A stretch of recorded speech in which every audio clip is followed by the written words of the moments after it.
E hoje nós vamos nos encontrar com uma igreja que se localizava numa cidade chamada Pérgamo. E eu quero convidar você a abrir a sua Bíblia no livro de Apocalipse, último livro da Bíblia, capítulo 2, versos de 12 a 17. Abra ou ligue a sua Bíblia, né? Porque agora eu estava vendo de manhã, né? Assim, eu acho que metade da igreja ligou a Bíblia de manhã, né? O papel já ficou para trás, está ficando para trás, né? Alguns resistem ainda.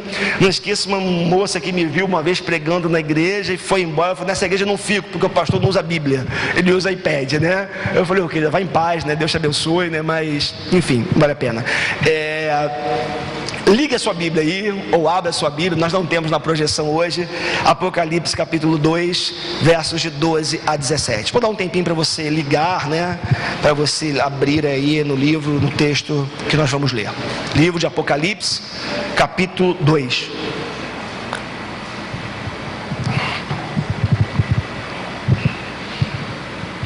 Todos acharam? Amém ou misericórdia? Piadinha de pastor sempre, né? Amém ou misericórdia? Esse é um código meu e do Luiz Fernando, né? Vamos lá? Apocalipse capítulo 2, então, vamos ler dos versos 12 a 17. Ao anjo da igreja em Pérgamo escreva. Então, Jesus revelando a sua mensagem a João para a igreja que se encontrava na cidade de Pérgamo. Estas são as palavras daquele que tem a espada afiada de 2 gumes, 2 fios, 2 cortes. Sei onde você vive, onde está o trono de Satanás. Contudo, você permanece fiel ao meu nome e não renunciou à sua fé em mim, nem mesmo quando Antipas, minha fiel testemunha, foi morto nessa cidade onde Satanás habita. No entanto, tenho contra você algumas coisas. Você tem aí pessoas que se apegam aos ensinos de Balaão, que ensinou Balaque a armar ciladas contra os israelitas, induzindo-os a comer alimentos sacrificados a ídolos e a praticar imoralidade sexual. De igual modo, você tem também os que se apegam aos ensinos dos nicolaítas. Portanto, arrependa-se, senão virei em breve até você e lutarei contra eles com a espada da minha boca. Aquele que tem ouvidos, ouça o que o Espírito diz às igrejas. Ao vencedor, darei do maná escondido. Também lhe darei uma pedra branca com um novo nome nela escrito, conhecido apenas por aquele que o recebe. Vamos orar mais uma vez? Pai Santo, já declaramos nessa noite a tua santidade, já declaramos nessa noite o teu poder, já declaramos nessa noite que tu és o Deus soberano do universo, que tu és o Senhor dos senhores, o Rei dos reis, que a nossa vida está completamente debaixo dessa soberania e que em última análise, Senhor, tudo que nos sobrevém, tudo que acontece na nossa vida, só acontece por causa do teu desígnio eterno e por causa da tua permissão. Obrigado, Deus, porque nós não estamos soltos no universo, não somos frutos do acaso, mas do impessoal, não somos frutos, Pai, de uma conspiração cósmica, de uma energia fria que fez com que todas as coisas culminassem para esse tempo que chamamos hoje, mas nós somos fruto da mente de um Deus que planejou todas as coisas, de um Deus que planejou a nossa vida e que nós só estamos aqui hoje por causa dessa vontade desse Deus tão maravilhoso. Obrigado, Pai, pela tua igreja reunida. Obrigado porque somos igreja de Jesus. Obrigado porque somos teu povo. Obrigado porque temos entendido a tua verdade, porque o Senhor tem revelado a tua verdade ao nosso coração pelo teu Espírito. E agora, Senhor, mais uma vez nós pedimos, auxilia-nos, ó Deus, nesse momento tão importante do culto, que é o momento da ministração da tua palavra. Deus, eu preciso tanto do Senhor. O Senhor sabe das minhas limitações, das minhas incapacidades. O Senhor sabe das dificuldades inúmeras, Senhor, de estar aqui. Sou pecador, tanto quanto os meus irmãos. Por dignidade eu não mereceria, eu não mereço estar aqui. Tem gente muito mais santa e mais digna do que eu, que poderia estar ocupando esse lugar. Mas o Senhor me colocou aqui nessa noite para pregar a tua palavra. E o que eu te peço é que o Senhor me use. Apesar das minhas limitações, fraquezas e incapacidades, que o Senhor possa me usar para transmitir a tua palavra ao teu povo nessa noite. Quanto aos irmãos e amigos que estão aqui, prepara cada coração, Senhor. Que cada coração nessa noite seja como um solo fértil. Deus, que toda resistência caia por terra. Todo preconceito, Pai, que possa impedir a tua palavra penetrar no nosso coração, que caia por terra no nome de Jesus. Deus, que haja nessa noite aqui um ambiente totalmente favorável, propício à atuação do teu Espírito nos nossos corações. Auxilia-nos e perdoa-nos, ó Deus, porque somos pecadores e só podemos estar diante do Senhor com teu perdão e graça e misericórdia nas nossas vidas. No nome de Jesus oramos. Amém. Amém.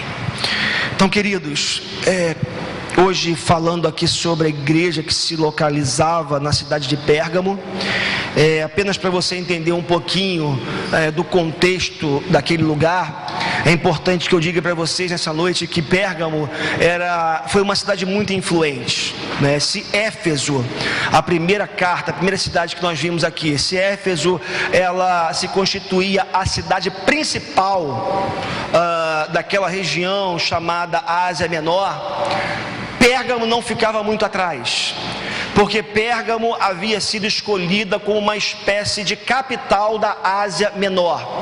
É mais ou menos assim, o Império Romano, né, que já havia estendido o seu poder, o seu domínio, né, por praticamente todo mundo conhecido da época, ele resolveu estabelecer uma base em Pérgamo.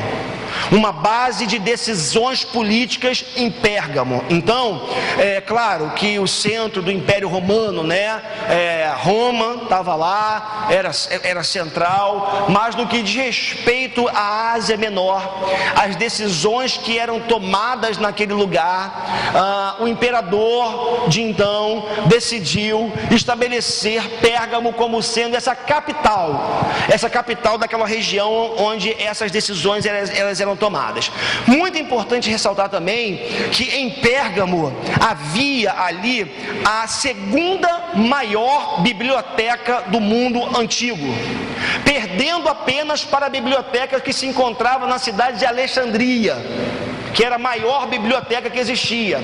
Então essa biblioteca era tão grande, e havia uma coleção tão grande de pergaminhos, de escritos, que o general Marco Antônio, ele resolveu presentear a sua noiva Cleópatra, quase que não sai aqui, né, Rabis, travou aqui a língua aqui agora, como presente de noivado. Ele deu a ela essa biblioteca, conferiu a ela, presenteou-a como presente de noivado, de casamento, para vocês verem aqui a importância dessa biblioteca naquele contexto ali histórico. Era uma cidade muito próspera, era uma cidade muito importante, uma cidade politicamente relevante, bem localizada, mas com tudo isso, apesar da sua prosperidade, apesar da sua importância, apesar da sua relevância, no texto que nós lemos, Jesus, ele traz eu poderia dizer, ele traz uma definição. Ele define essa cidade, esse lugar, como sendo o trono de Satanás. Olha que coisa interessante. Um lugar próspero, um lugar bonito, um lugar onde a vida cultural bombava, certo? Onde o comércio era intenso, mas Jesus olha para aquela cidade e fala para João que aquela cidade era o trono de Satanás. É interessante porque a gente estudando e analisando o porquê dessa fala de Jesus, algumas possibilidades aparecem, surgem de por que Jesus ter chamado aquele lugar, definido aquele lugar como o trono de Satanás. Para vocês terem uma ideia do que acontecia ali, o povo de Pérgamo era conhecido como o guardião do templo da Ásia. Aquela cidade era uma cidade de cultos pagãos, havia ali vários templos. Para vocês terem uma ideia, havia ali 3 templos dedicados à adoração ao imperador. Vocês sabem que em Roma, no Império Romano, debaixo do Império Romano, Roma não implicava com nenhuma religião, não implicava e perseguia nenhuma religião, não impedia que ninguém cultuasse os seus deuses pessoais, familiares, desde que César fosse adorado. Desde que o César vigente, o imperador vigente, o imperador daquele contexto, daquele momento, se a pessoa oferecesse incensos a César, se ajoelhasse diante de César, ela poderia cultuar a quem ela quisesse. Então, 3 templos dedicados à adoração do imperador romano. Havia uma promiscuidade muito grande entre o Estado e a religião, uma mistura que não costuma dar muito certo, né? Quando o Estado e a religião se misturam, isso é um negócio meio complicado. Não estou dizendo que nós evangélicos, falo de nós evangélicos, não podemos ter representantes na política, no quadro político, embora a gente também saiba que esse negócio é complicado, né? Seria interessante, muito bom, se tivéssemos homens de Deus, mulheres de Deus, sérios, íntegros, ocupando, por assim dizer, a cúpula, ocupando, por assim dizer, o lugar onde as decisões são tomadas, onde as leis são feitas. Mas havia uma promiscuidade muito grande entre o culto ao imperador e a religião. 3 templos dedicados ao culto a César. Havia um templo para a deusa Atena, a deusa ali da Grécia, digamos assim, e havia um grande altar dedicado a Zeus, o maioral dos deuses. Então, olha que coisa interessante, 3 templos para o culto ao imperador, um templo para a deusa Atena, um grande altar dedicado a Zeus, que era o rei dos deuses gregos. É interessante porque, estudando um pouco mais sobre isso essa semana, eu percebi que alguns comentaristas, pesquisando e analisando e fazendo pesquisas a respeito desse tema, do trono de Satanás, muitos pensam que esse altar, que era dedicado a Zeus, ele era justamente o trono de Satanás que Jesus se refere no texto que nós lemos. É interessante porque quando você vai para o original, a palavra que é usada para trono, ou para altar, melhor dizendo, é a mesma palavra que é usada para a cadeira de um pai, de um chefe de uma família, uma cadeira que ele usava no centro da sua sala. É mais ou menos assim, imagina a cadeira do papai, né? A cadeira do papai, aquela cadeira confortável, aquela cadeira que quando você chega, você senta e você se sente realmente o dono do pedaço, né? Cheguei na minha casa, cheguei no lugar do meu domínio, cheguei no lugar onde eu domino. A palavra no original grego usada para trono é a mesma usada para essa cadeira de uma casa onde o chefe de família se sentava. Ou seja, a impressão que dá é que esse trono, ou nesse trono que estava na cidade de Pérgamo, era o lugar onde Satanás se sentia à vontade. A impressão que dá que esse altar ou esse trono era o lugar nessa cidade onde Satanás, de alguma forma, quando ele sentava, e não literalmente falando, ele pensava assim: estou em casa, estou no meu domínio, Estou no lugar onde eu tenho aqui a primazia, onde eu tenho o controle, onde eu tenho aqui, né, o comando de todas as coisas. Satanás, à luz de alguns estudiosos, ele se sentia muito à vontade na cidade de Pérgamo. Interessante, né? Porque na verdade a gente pode dizer que toda cidade, ou em toda cidade, Satanás tem muitos tronos, né? Eu fiquei pensando na cidade do Rio de Janeiro. Vimos semana passada, quando a cidade completou 450 anos, como que a cidade, ao invés, eu disse isso aqui semana passada, né? Semana passada, ao invés da gente estar chorando as mortes das pessoas que morrem todos os dias por balas perdidas, a falta de leitos nos hospitais, a promiscuidade política, a corrupção generalizada que vem lá de Brasília, mas chega aqui na nossa cidade também. Ao invés da gente estar de luto, chorando, a cidade estava festejando 450 anos. E aí, queridos, em todo lugar Satanás tem muitos tronos, tem muitos lugares onde se sente à vontade. Por exemplo, todo lugar onde há culto à personalidade, eu diria que é um lugar onde Satanás habita. É interessante porque a gente vive numa sociedade narcisista, onde o que mais existe é o culto ao corpo, o culto ao eu.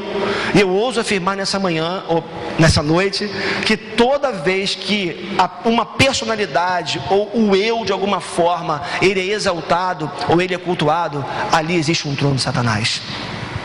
Todo lugar onde a injustiça reina, existe um trono de Satanás. Para mim, Brasília é um trono de Satanás. Para mim, as câmaras de vereadores, Assembleia Legislativa, Poder Judiciário, naquilo que ele se corrompe, para mim ali Satanás tem trono. Lugares, por exemplo, onde acontece exploração de todo tipo, lugares onde flagrantemente existe a exploração do menos favorecido, a exploração do mais pobre, para mim ali existe um trono de Satanás. O que falar dos lugares onde flagrantemente são dedicados esses lugares à feitiçaria, ao ocultismo, a fazer o mal para alguém, onde oferendas são feitas, sacrifícios são feitos para destruir a vida de outra pessoa. Isso é muito sério, é muito real. Talvez um pouco distante da nossa realidade, daquilo que a gente sabe e conhece ou presencia, mas existem lugares onde sacrifícios são feitos, animais são mortos, quando não pessoas são mortas, para a destruição de vidas. Para mim ali, Satanás reina. Enfim, Satanás, ele sente-se à vontade em muitos lugares. Satanás tem tronos em muitos lugares. Até porque a Bíblia diz que esse mundo que nós vivemos, embora Deus seja soberano, ele jaz, ele está no maligno, debaixo da autoridade permissiva de Deus, é bem verdade, da atuação do mal. Porque o próprio homem, ao voltar as costas para Deus, ele se volta para o mal, se volta para o diabo. Não vou poupar palavras aqui.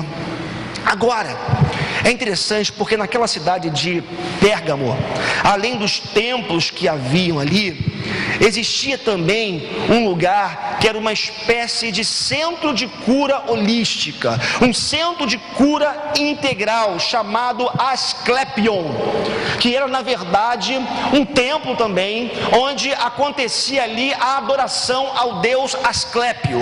E sabe como é que acontecia o culto nesse lugar? Primeiro era um centro de cura, tá? E esse centro de cura é interessante porque logo na entrada dele havia uma inscrição que dizia assim: a morte não é permitida aqui. Isso havia essa inscrição porque eles não aceitavam ali pessoas que eles não percebessem que havia possibilidade de cura para elas, por uma razão muito simples: e aquele lugar, se houvesse a morte ali dentro, ficaria mal falado, porque ele era frequentado pelos imperadores, pelos comandantes, pelos generais, pelas pessoas de dinheiro da época, que iam atrás daquele lugar ou para aquele lugar em busca de cura. E sabe como é que era o processo de cura ali que eles diziam?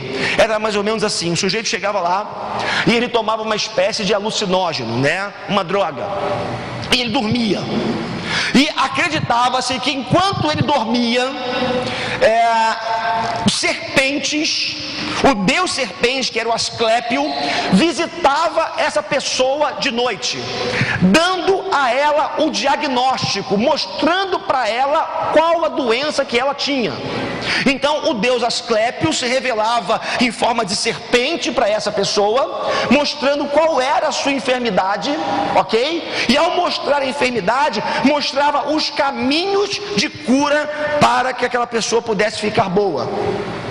É interessante porque você sabe que o símbolo da medicina atual, você sabe que é uma cobra, uma serpente. Se você for num médico, olhar para o jaleco de um médico, você vai ver que tem aqui eu sei o nome daquilo que eu esqueci agora, com uma cobra, não, é uma haste, né? Com uma cobra enrolada nela. Há controvérsias com relação a isso, mas muitos acreditam que a origem desse símbolo da medicina, vem justamente de Asclepion, vem desse culto ao deus Asclépio, desse centro de medicina integral lá da Grécia Antiga. Ok? Então, era um lugar onde esse diagnóstico era feito pelo deus Asclépio, como eu falei para vocês. Então, a Pérgamo, para a gente avançar, era uma cidade extremamente idólatra. Consequentemente, queridos, você ser igreja, você fundar uma igreja num lugar como esse, era algo muito difícil. Tanto é que no texto que nós já lemos hoje, nós ouvimos ou lemos Jesus falando do que aconteceu com Antipas, a sua fiel testemunha. O texto faz menção a um homem chamado Antipas, que os escritores, os estudiosos, os pesquisadores vão dizer que ele foi bispo da igreja de Pérgamo. Possivelmente Antipas foi discipulado e nomeado bispo de Pérgamo pelo próprio João, evangelista João, e ele foi perseguido por causa do evangelho, justamente porque não se dobrava ao culto ao imperador. É interessante porque Antipas foi chamado por Jesus de minha testemunha fiel. Isso é muito interessante que você entenda nessa noite. Minha testemunha fiel. Agora é interessante porque também os sacerdotes, pagãos, haviam dito que os demônios haviam aparecido para eles à noite e dito que Antipas estava causando um grande prejuízo ao culto pagão, um grande prejuízo ao culto ao deus Asclépio. E os demônios disseram que eles precisavam fazer alguma coisa contra Antipas, para calar Antipas. E aí pegaram Antipas e obrigaram Antipas a se dobrar, a declarar que o imperador era rei e oferecer culto ao imperador, adorar ao imperador. E o que acontece é que Antipas, como servo de Deus, fiel testemunha de Deus, ele se recusou e foi condenado à morte no altar de Zeus.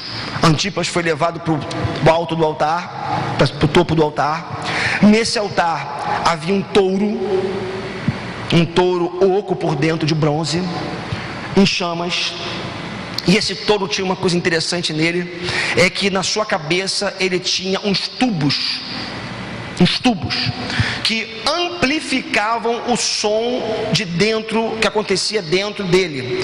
Antipas foi colocado vivo, foi queimado dentro daquele touro de bronze, e quando Antipas gritava e gemia de dor, sendo queimado pelos seus algozes, aquele grito de Antipas era amplificado e parecia que aquele touro ganhava vida. Olha que coisa terrível.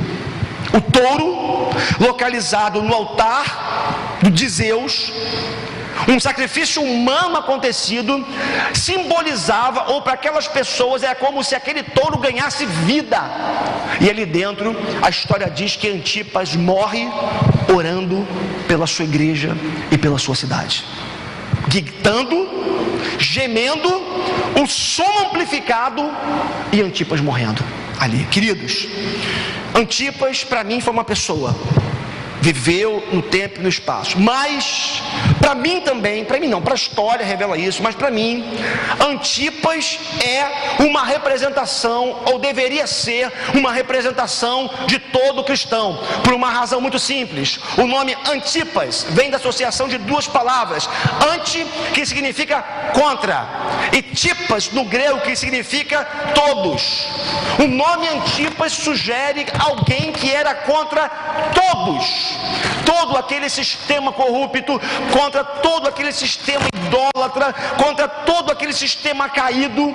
Então Antipas, ele morre como uma fiel testemunha, porque ele não aceitou a corrupção e a idolatria e a imoralidade que aconteciam naquele lugar. Meu irmão, minha irmã, Deus chamou você e a mim para sermos Antipas. Você e eu fomos chamados por Deus para nos posicionarmos nessa sociedade corrupta e caída. A igreja não pode se calar.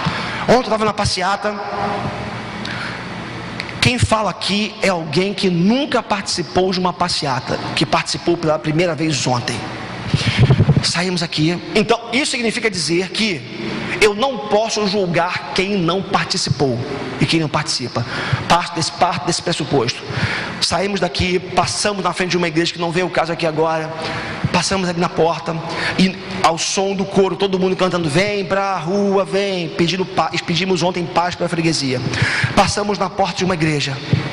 Um monte de gente na porta, arrumada, bonita, bela, que poderia ser aqui. Talvez se fosse num outro contexto, num outro dia, numa outra época, aconteceria a mesma coisa aqui. E todo mundo: vem para a rua, vem, vem para a rua, vem. E aquela igreja ouviu o som de vem para a rua, vem. E não saiu ninguém da igreja para poder ir para a rua, aderir à passeata pedindo paz. O que eu quero dizer com isso? De manhã eu falava sobre isso. Se hoje, com a cabeça que eu tenho, com o que Deus está mexendo comigo, se passa uma passeata aqui no meio do culto, eu falo: gente, vamos para a rua. Ah, pastor, não? Então, Gugu, eu boto o Google para pregar. Se ele quiser ficar aqui dentro, né? Ele vai pregar, eu vou embora. A Cris achou que eu fui radical demais de manhã. Você foi muito duro. Sabe por quê, queridos? Hoje mais do que nunca, eu só acredito numa igreja voltada para fora, numa igreja que faça diferença. Não adianta, ou adianta pouco, a gente ficar aqui dentro somente orando, clamando, adorando, enquanto a maldade está reinando do lado de fora. Eu fui naquela passeata ontem, não sou melhor do que ninguém, foi a primeira vez que eu fui, repito, deixei de ir em várias passeatas. Essa eu me senti compelido, eu tinha que ir, fui até o final, até o batalhão de polícia. Eu fui orando e caminhando. Eu fui protestando e orando: Senhor, abençoa essa cidade, abençoa essas pessoas, abençoa esse bairro. Eu protestei, mas protestei em oração. E o que eu quero dizer aqui nessa noite para você, para mim, é que chegou o tempo da igreja assumir o seu verdadeiro papel, queridos. É muito cômodo frequentar culto domingo à noite, entrar aqui, ficar aqui, voltar para casa e fingir que nada está acontecendo. A gente vive um caos. O mal está cada vez mais próximo de nós. Será que é necessário que alguma coisa aconteça com a gente, com um familiar nosso, para a gente poder fazer alguma coisa e sair do lugar? A igreja precisa ter voz na sociedade. Precisamos ser Antipas. Precisamos ser contra tudo aquilo que fere a glória de Deus, ou que não glorifica a Deus e que massacra o homem. Nós não podemos aceitar. A igreja não pode se calar. Antipas não se calou e foi morto dentro de um touro em brasas. Dificuldades daquela igreja.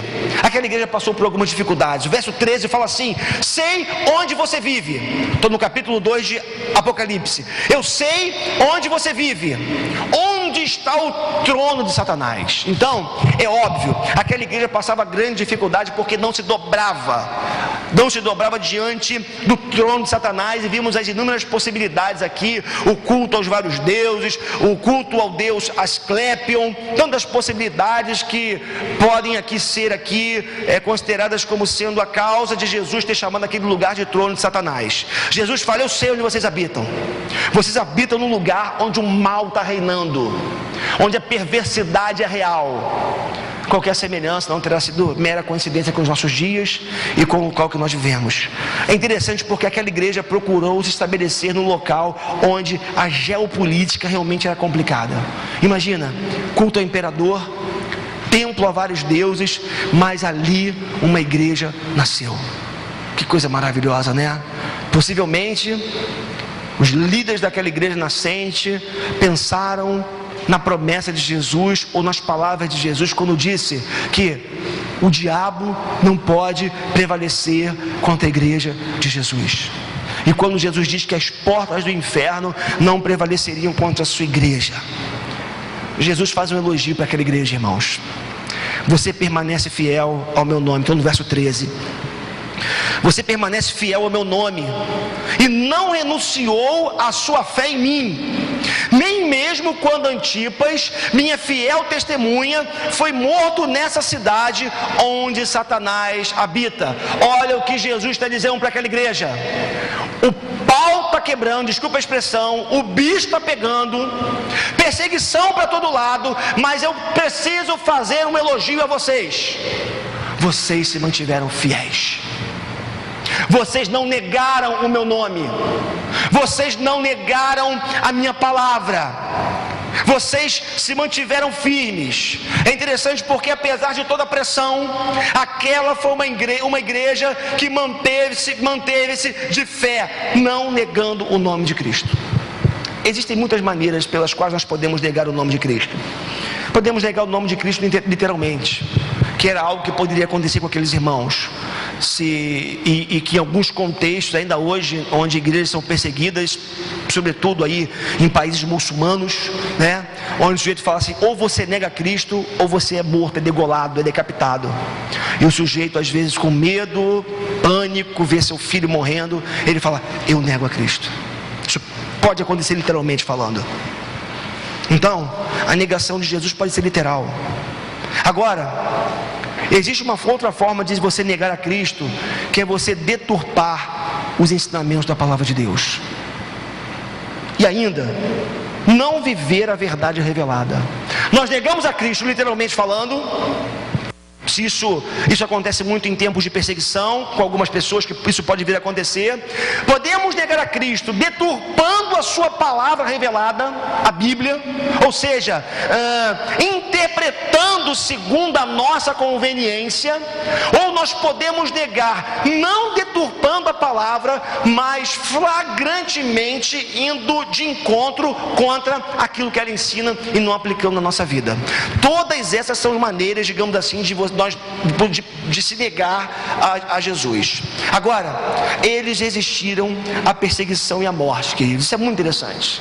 Aqueles irmãos perseguidos, correndo risco de morte, muitos morreram por causa do Evangelho no primeiro século, muitos viveram essa realidade. O que acontece é que naquela igreja eles resistiram ali firmemente. Agora, Jesus faz uma crítica para essa igreja. Ele fez um elogio: vocês não negaram o meu nome, vocês mantiveram-se na palavra, na teologia, mas eu tenho uma coisa contra vocês. Olha só os versos 14 e 15, o que nos dizem nessa noite. No entanto, tenho contra você algumas coisas. Você tem aí pessoas que se apegam aos ensinos de Balaão, que ensinou Balaque a armar ciladas contra os israelitas, induzindo-os a comer alimentos sacrificados a ídolos e a praticar imoralidade sexual. De igual modo, você tem também os que se apegam aos ensinos dos nicolaítas. Presta atenção aqui agora. Aquela igreja havia resistido à perseguição. O diabo não conseguiu acabar com aquela igreja pelo viés do martírio, pelo viés da perseguição. Ou seja, quanto quanto mais a perseguição vinha, o diabo vinha com força sobre eles, matando os cristãos, mais eles se mantinham firmes, não negavam a Jesus. E aí, a impressão que dá é que o diabo resolveu usar de uma estratégia. Já que matar crente não resolve, deixa eu tentar um outro caminho. E aí o texto nos informa, na revelação de Jesus, na crítica de Jesus àquela igreja, que primeiro Jesus faz menção à prática, aos ensinos, melhor dizendo, de Balaão. Vocês têm aí pessoas que se apegam aos ensinos de Balaão. Se lembram da história? Balaão era um feiticeiro, um macumbeiro, um cara voltado à magia, que foi contratado por Balaque lá no Antigo Testamento, rei dos Bitas, para amaldiçoar o povo de Israel. Então o povo de Israel estava crescendo muito, com muito poder, ou seja, crescendo, né? E o rei de Moabe começou a ficar preocupado: poxa, esses caras estão crescendo, eles vão vir contra a gente a qualquer hora, porque esse era o contexto daquela época. Aí o Balaque chama o Balaão, que era um mágico, um feiticeiro, e fala assim: eu quero que você amaldiçoe essa turma aí. E aí o Balaão falou uma coisa interessante para Balaque: Balaque, tem um negócio para te dizer. Não tem como amaldiçoar o que Deus já abençoou. Interessante isso, né? Tem medo de macumba, meu irmão? Tem medo de macumba, minha irmã? Se você foi abençoado por Deus, não tem como vir maldição sobre a tua vida. Balaão fala: não tem como fazer esse negócio não. E aí Balaão ouve, Deus se revela para Balaão, Deus fala com Balaão: não adianta, esse povo é meu, você fazer isso. Mas acontece uma coisa interessante. Balaão faz uma proposta para Balaque, fala assim: Balaque, o negócio é o seguinte, amaldiçoar não dá, mas pode dar um jeito. Vamos pegar uma menininha aí, vamos pegar umas moabitas aí, gostosinhas, desculpa a expressão, né? Jeitosinhas, fica melhor, né? Um pastor pregar de domingo à noite, a Margarete concordou comigo, né? Tá bom, vamos pegar umas moabitinhas aí, umas garotinhas de programa, umas meninas bonitinhas, e vamos começar a introduzir lá no meio de Israel. Sabe por quê? Porque essa turma não vai resistir. E aí sabe o que vai acontecer? Eles vão começar a se envolver com as mulheres, vão ter relações sexuais com ela, vão adulterar com elas, vão fornicar com elas. Fornicação é o sexo antes e fora do casamento. E o que acontece é o seguinte: quando eles menos esperarem, eles vão estar vão estar cultuando os deuses daquelas mulheres, das mulheres moabitas. Olha a jogada. Não tem como amaldiçoar, mas tem como a gente minar. Tem como a gente ir comendo pelas beiradas e contaminando. Sabe qual é a crítica de Jesus? Aquela igreja, ele usa Balaão para dizer que aquela igreja, ela tinha mérito, era elogiada por não ceder à perseguição. Muitos morriam pelo nome de Jesus, mas eles começaram a ceder a uma espécie de imoralidade dentro da igreja, que nasceu de uma teologia equivocada, de uma heresia. Irmão, isso é muito sério. Quer destruir uma igreja? Lança uma heresia. Heresia são os falsos ensinamentos a respeito da palavra de Deus. Quer destruir uma igreja? Começa a infiltrar ensinamento errado, coisas que Deus não aprova.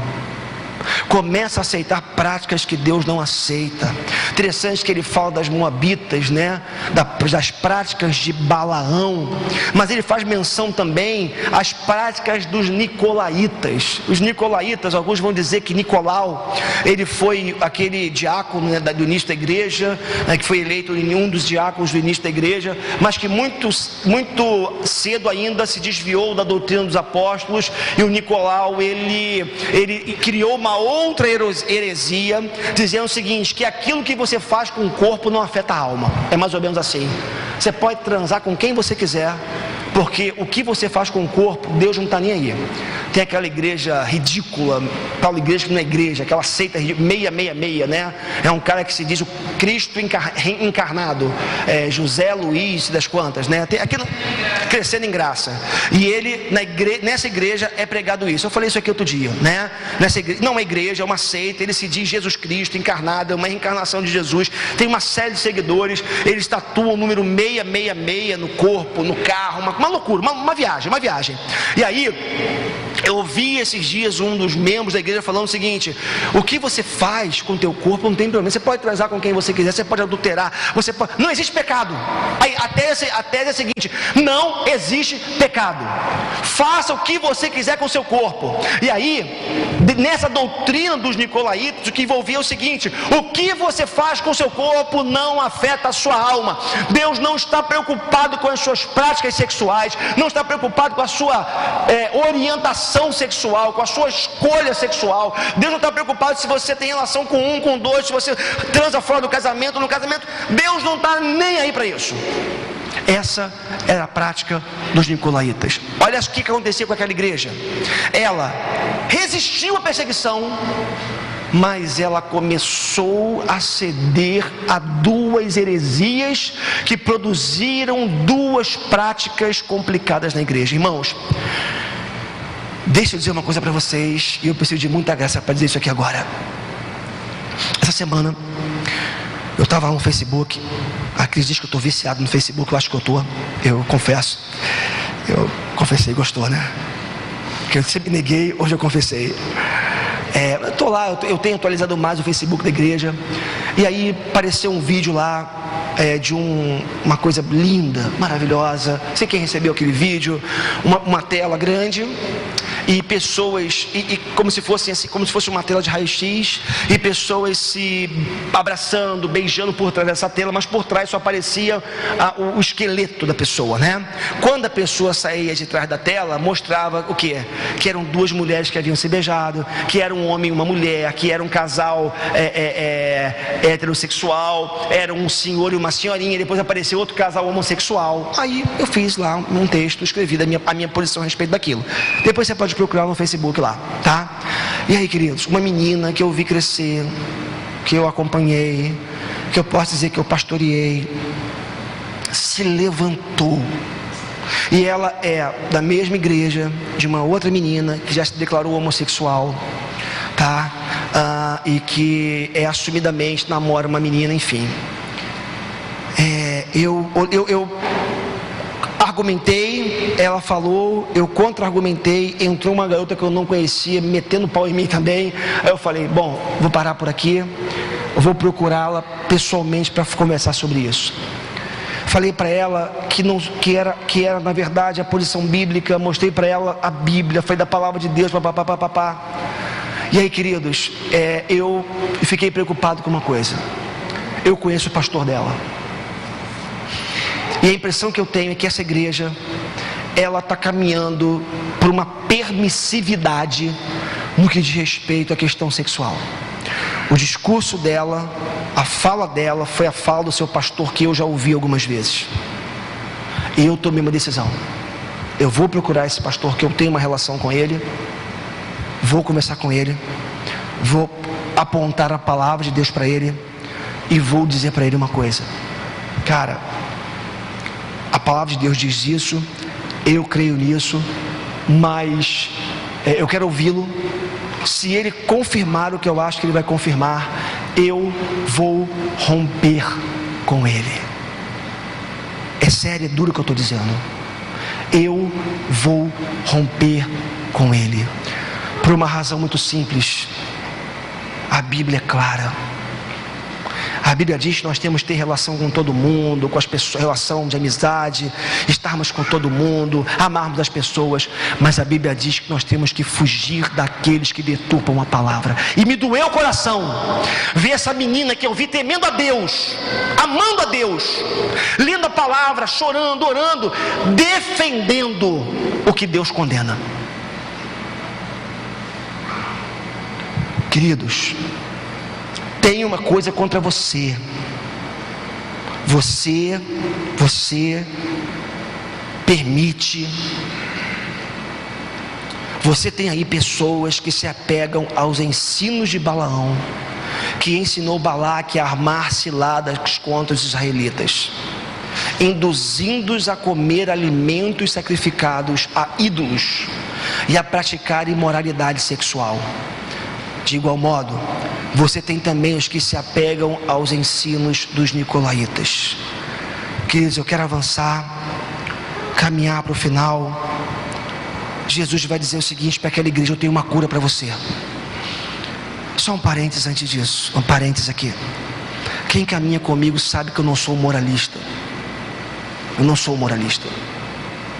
Eu não sou alguém que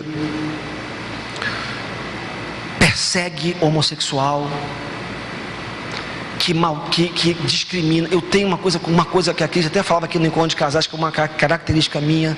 Injustiça é uma coisa que me fere, me machuca. Eu tenho horror de pensar que eu estou ferindo alguém. Mas, irmãos, eu não posso ir contra o que a palavra de Deus ensina. E um dos argumentos dessa menina foi: mas está cheio de hétero promíscuo. E eu disse para ela: mas quem disse que eu estou aprovando a promiscuidade heterossexual? Eu falava para ela: quem disse isso? Porque você está colocando no mesmo pacote. Aí a conversa entrou por um campo que não dava para continuar. Deixa eu dizer uma coisa para vocês. A cura está aqui, Apocalipse 2:20, para a igreja. Ao anjo da igreja em Pérgamo escreva: estas são as palavras daquele que tem a espada afiada de 2 gumes. Eu gosto disso. Não seria o Deus Asclépio que traria cura para aquela igreja.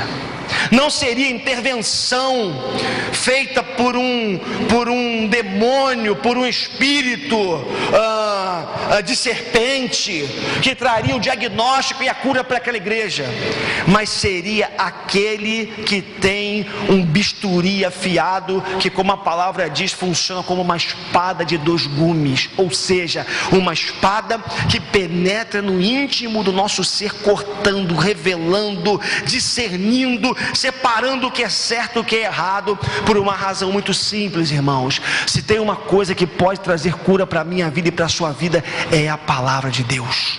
Hebreus, abra comigo Hebreus capítulo 4, estou caminhando para o final, verso 12, diz assim: pois a palavra é viva e eficaz. A palavra de Deus, a Bíblia, é viva e eficaz, e mais afiada que qualquer espada de 2 gumes, de 2 fios, de 2 cortes, corta dos 2 lados. Ela penetra ao ponto de dividir a alma e espírito, juntas e medulas, e julgar os pensamentos e intenções do coração. Sabe o que esse texto está dizendo? É a palavra de Deus que traz cura, discernimento, direção para a nossa vida. Meus irmãos, a palavra de Deus nos mostra o que é verdade e o que é mentira.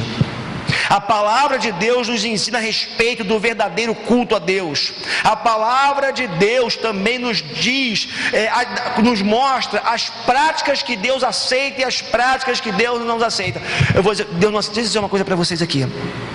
Eu acho que Deus está fazendo uma revolução dentro de mim, glória a Deus por isso. E Deus tem mudado algumas coisas na minha vida. Eu quero confessar um pecado, um erro, algo que até pouco tempo eu via como algo normal. Bom, vamos lá. Durante muito tempo, eu cheguei a acreditar que se um casal de namorados se amasse e tivesse um compromisso, vamos casar, queremos casar, eu cheguei a acreditar e a sustentar que eles pudessem ter relação sexual antes do casamento. Eu sustentei e acreditei isso por muito tempo. De um tempo para cá, acho que Deus tem feito algumas coisas na minha vida, e uma das coisas que Deus tem me mostrado é que o sexo é uma bênção, é um privilégio para 2 pessoas casadas que se amam e que vivem um projeto de Deus. escutava um pastor falando esses dias que sexo seguro não é sexo com camisinha, é sexo com seu cônjuge. Isso é sexo seguro, não é sexo com camisinha. É você transar com a pessoa que vai viver com você para o resto da vida. Deixa eu falar uma coisa para vocês aqui, diante do que Deus tem tocado no meu coração. Não estou falando de salvação, não estou falando de perda de salvação. Não acho, aí eu vou dizer que um jovem que tem relação sexual com uma jovem antes do casamento vai para o inferno. Não acredito nisso. Mas eu já acredito numa coisa: quando a gente vive a fornicação, que é o que a Bíblia chama, fornicação, sexo antes do casamento, a gente perde toda a autoridade espiritual. A gente perde toda a autoridade espiritual. Olhando para a minha vida, eu não tive o privilégio, eu errei nesse sentido, tá? Eu tive relação sexual antes do meu casamento. Choque-se quem quiser. Mas hoje, eu digo para você que está aqui jovem, você que é solteiro, não siga o meu exemplo errado. Porque por muito tempo, hoje eu tenho convicção, eu vivi uma vida dentro da igreja, mas sem autoridade espiritual. Se você quer ter autoridade espiritual, se você quer ser usado por Deus, se você quer ser instrumento de Deus, guarde-se. Guarde-se para aquela pessoa que Deus separou para ser o seu companheiro. Irmãos, nós vivemos dias de muitas permissividades na igreja, e eu confesso, eu caí nessa lorota, eu entrei por esse caminho durante um tempo. Repito, Deus tem me mostrado, e hoje me encontrando com essa carta, com essas cartas, eu tenho ficado chocado de como eu mesmo, como pastor, me equivoquei tanto em algumas coisas durante tanto tempo. Uma exortação e uma promessa. Portanto, arrependa-se. A palavra de Deus para você hoje: se você vive dentro da doutrina de Balaão, se você vive pelos caminhos de Nicolau, arrependa-se.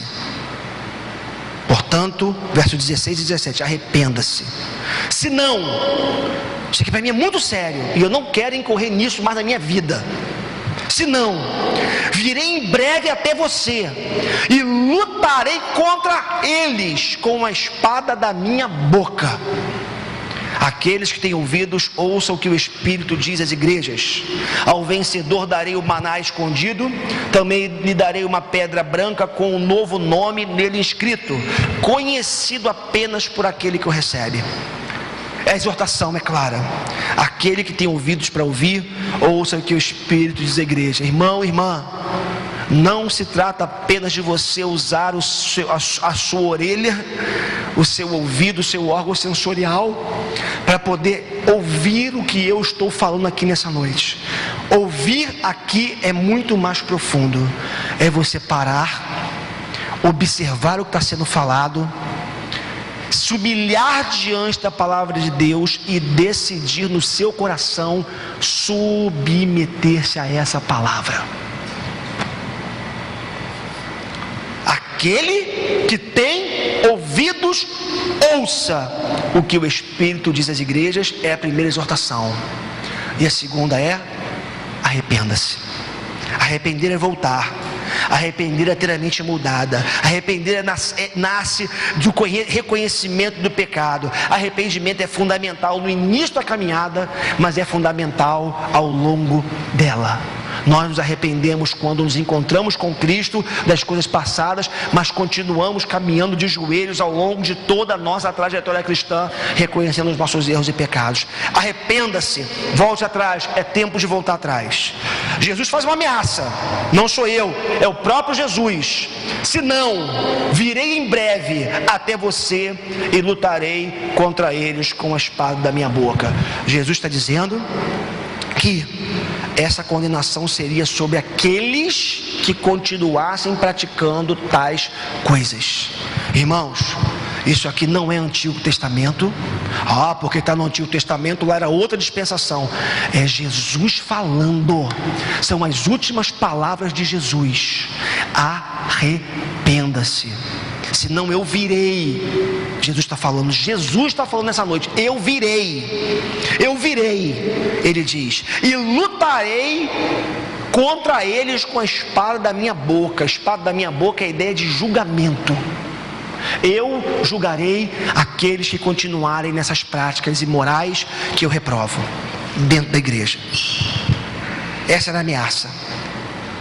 Mas Jesus nunca faz ameaças sem deixar promessas para o seu povo, porque Jesus, ele está sempre esperando o nosso arrependimento, sempre esperando o nosso retorno. Ele diz duas coisas: aquele que perseverar, que vencer, eu lhe darei o maná escondido, e também lhe darei uma pedra branca com um novo nome. Interessante, porque estudando aqui um pouquinho sobre isso, eu percebi que era uma prática comum nos tribunais. Quando alguém cometia um crime, os jurados, digamos assim, o júri, eles ficavam com uma pedra preta e uma pedra branca nas mãos, e o veredito era dado a partir da apresentação dessas pedras. Se a pedra apresentada fosse a preta, a pessoa estaria condenada. Se a pedra apresentada fosse a branca, ela estaria absolvida. Essa é uma primeira possibilidade. O texto diz que aquele que vencer, aquele que se arrepender, aquele que voltar, receberá uma pedra branca com um nome que só a pessoa que recebe vai saber.